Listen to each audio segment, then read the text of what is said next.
No quarterback to Atlanta at 4 here. You got him taking tight end Kyle Pitts out of Florida. I mean, how much does this have to do with maximizing the final years of Matt Ryan?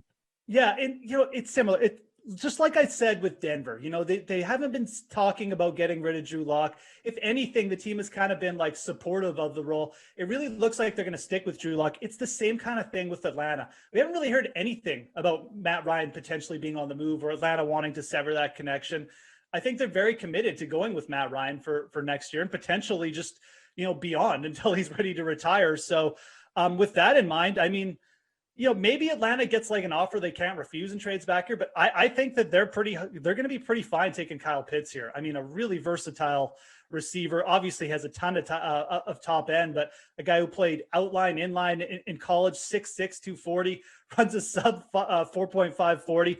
I mean, he's like a perfectly natural Julio Jones replacement. And, Julio obviously struggling a little bit with injuries now that he's kind of in the latter half of his career. Maybe Atlanta chooses to move on from Julio in the offseason. I don't know. But the other thing is, like, don't forget Matt Ryan, Tony Gonzalez, those guys connected for 27 touchdowns over a 4-year period there back in the early 2010s. So, I think Atlanta here, I think they're going to be just fine taking Kyle Pitts, the most versatile, the highest end receiver, and I'm talking all receivers of this draft. I think they're just going to settle on that. I just don't think that anyone is going to be willing to pay the price to move up here of what they're going to be asking.